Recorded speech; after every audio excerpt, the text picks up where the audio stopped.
Assalamualaikum warahmatullahi wabarakatuh. Saya Viva Nurfadiah. Nama saya Arya Perdana Listanto, nomor absen 7. Nama saya Cika Maharani, absen 9. Dan saya Tiffany Prilakara Putri, absen 34. Makna demokrasi. Pengertian demokrasi secara umum adalah sistem pemerintahan dengan memberikan kesempatan kepada seluruh warga negara dalam pengambilan keputusan, di mana keputusan itu akan berdampak bagi kehidupan seluruh rakyat. Arti lainnya adalah rakyat bertindak sebagai pemegang kekuasaan tertinggi. Sistem pemerintahan ini mengizinkan seluruh warga negara untuk berpartisipasi aktif. Peran serta itu bisa diwakilkan atau secara langsung dalam perumusan, pengembangan, dan penetapan undang-undang. Klasifikasi demokrasi. Demokrasi diklasifikasikan menjadi 4 pengklasifikasian. Di antaranya, 1. Demokrasi berdasarkan cara penyampaian aspirasi. 2. Demokrasi berdasarkan prioritas atau berdasarkan titik perhatian. 3. Demokrasi berdasarkan prinsip ideologi. 4. Demokrasi berdasarkan hubungan dan kewenangan antar alat negara. Demokrasi ini pun walaupun sudah dibagi menjadi 4 pengklasifikasian, namun masih dibagi lagi menjadi subbab pengklasifikasian. Di antaranya, 1. Demokrasi berdasarkan cara penyampaian aspirasi. Dibagi ke dalam subbab demokrasi langsung dan demokrasi tidak langsung. 2. Demokrasi berdasarkan prioritas atau berdasarkan titik perhatian. Dibagi ke dalam subbab demokrasi campuran, demokrasi material, dan demokrasi formal. 3. Demokrasi berdasarkan prinsip ideologi.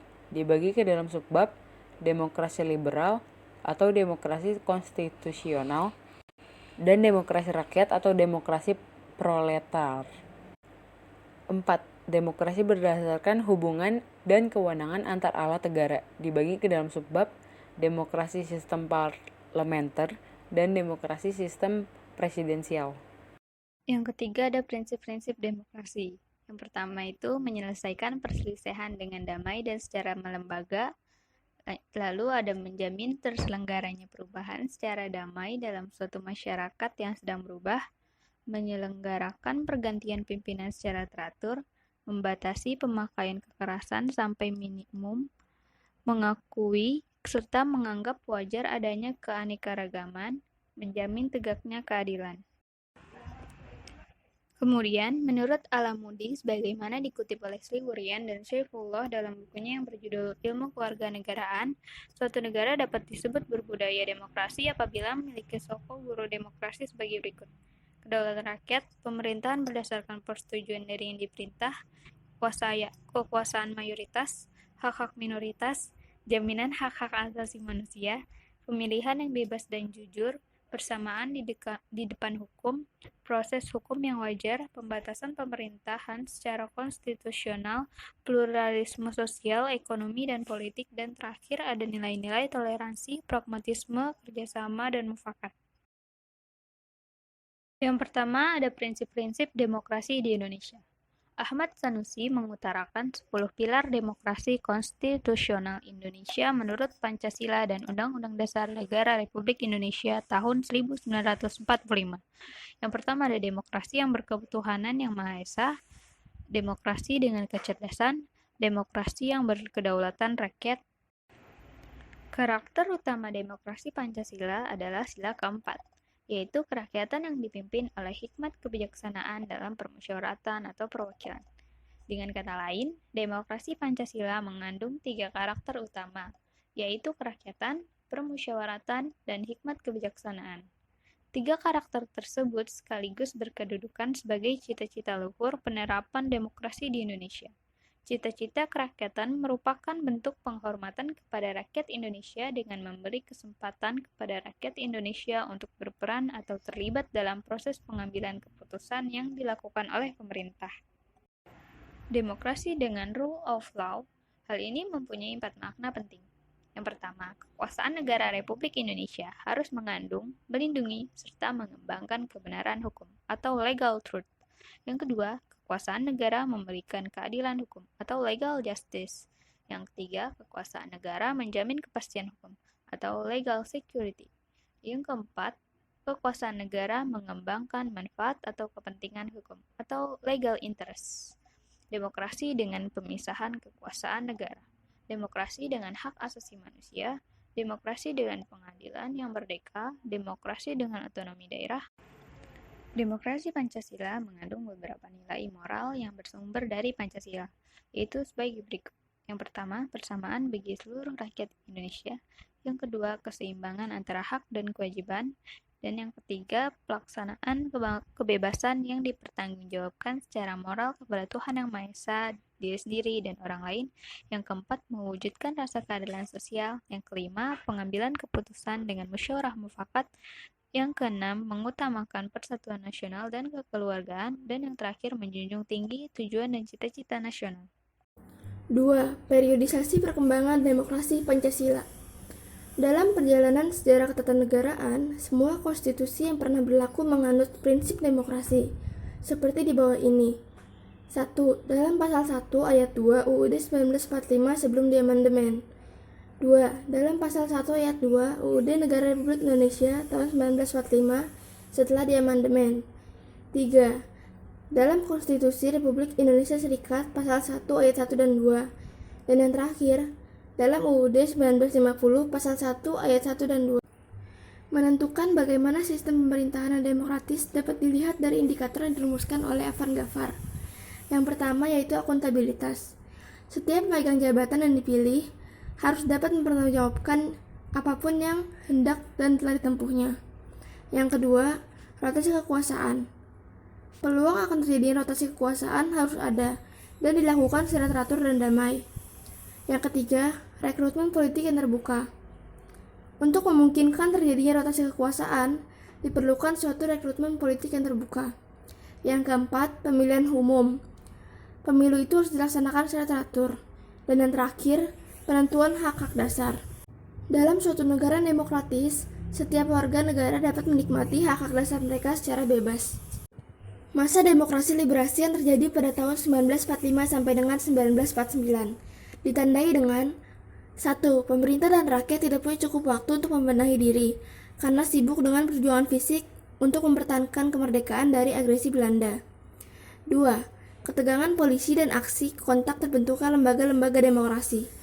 3. Keluarnya maklumat pemerintah yang merupakan Wakil Presiden Republik Indonesia nomor 10 tanggal 3 November 1945 tentang anjuran pendirian partai-partai politik.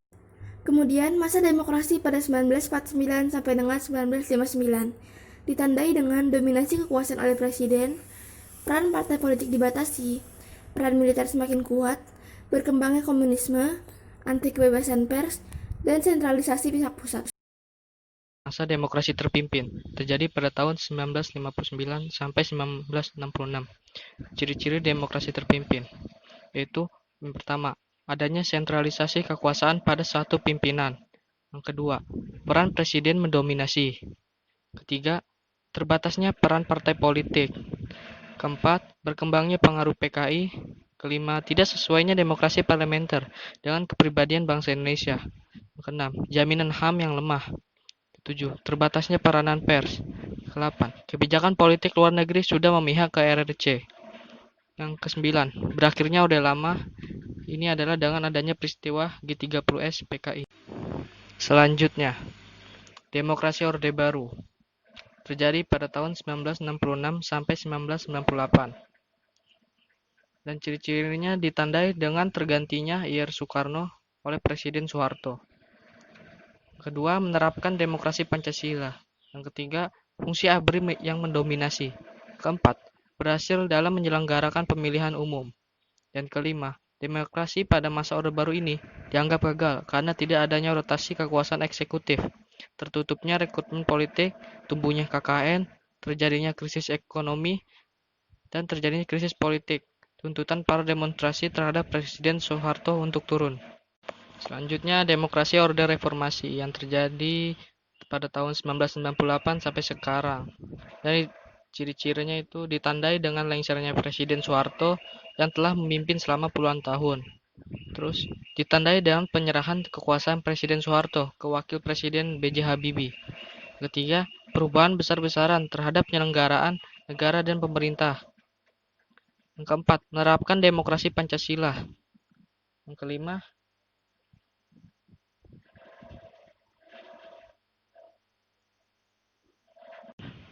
Pemilu dilaksanakan jauh lebih demokratis. Yang keenam, rotasi kekuasaan dari pemerintah pusat hingga tingkat desa.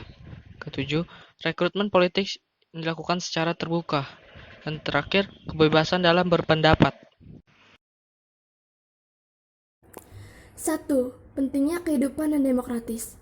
Sebuah negara dapat disebut sebagai negara demokratis apabila dalam pemerintahannya, rakyat memiliki 1. Persamaan di depan hukum. Artinya, hukum harus dijalankan secara adil dan benar.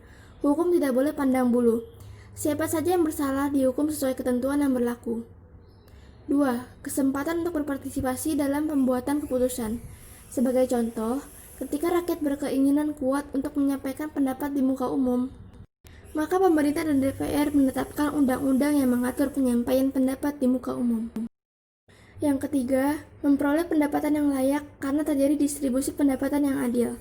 Pemerintah wajib memberikan bantuan kepada fakir dan miskin atau mereka yang berpendapatan rendah. Akhir-akhir ini, pemerintah menjalankan program pemberian bantuan langsung tunai. Hal tersebut dilakukan dalam upaya membantu para fakir miskin. Yang terakhir, memiliki kebebasan yang bertanggung jawab. Dalam sebuah negara yang demokratis, terdapat 4 kebebasan yang sangat penting, yaitu kebebasan beragama, kebebasan pers, kebebasan mengeluarkan pendapat, dan kebebasan berkumpul. 4 kebebasan ini merupakan hak asasi manusia yang harus dijamin keberadaannya oleh negara. Kedua, perilaku yang mendukung tegaknya nilai-nilai demokrasi. Kita bisa memulai dengan cara menampilkan beberapa prinsip di bawah dalam kehidupan sehari-hari, yaitu dengan membiasakan diri untuk berbuat sesuai dengan hukum yang berlaku. Terus membiasakan diri bertindak demokrasi dalam segala hal. Lalu membiasakan diri menyelesaikan persoalan dengan musyawarah, mengadakan perubahan secara damai, tidak dengan kekerasan. Terus bisa membiasakan diri untuk memilih pemimpin-pemimpin melalui cara yang demokratis. Lalu perilaku yang mendukung tegaknya nilai-nilai demokrasi dalam kehidupan di lingkungan keluarga, yaitu berlaku adil terhadap semua anggota keluarga tanpa pilih kasih. Lalu memberikan kesempatan pada anggota keluarga untuk memberikan saran, kritik demi kesejahteraan keluarga. Dan melakukan rapat keluarga jika diperlukan. Dalam lingkungan sekolah, antara lain, aktif dalam kegiatan di kelas, saling menghargai pendapat orang lain, dan pemilihan organisasi sekolah dan kelas yaitu dilakukan dengan musyawarah. Yang ketiga, dalam kehidupan di lingkungan masyarakat, antara lain, berusaha mengatasi masalah yang timbul dengan pemikiran yang jernih dan pemilihan organisasi melalui musyawarah.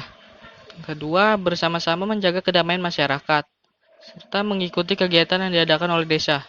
Yang keempat, dalam kehidupan bangsa dan bernegara, itu dengan penerapan budaya demokrasi di lingkungan kehidupan bernegara dapat diwujudkan dalam bentuk sebagai bersedia menerima kesalahan atau kekalahan secara dewasa dan ikhlas. Kedua, terakhir yaitu kesediaan para pemimpin untuk senantiasa mendengar dan menghargai pendapat warganya. Sekian presentasi dari kelompok kami, semoga ada hikmah yang kita ambil dari video ini. Wassalamualaikum warahmatullahi wabarakatuh.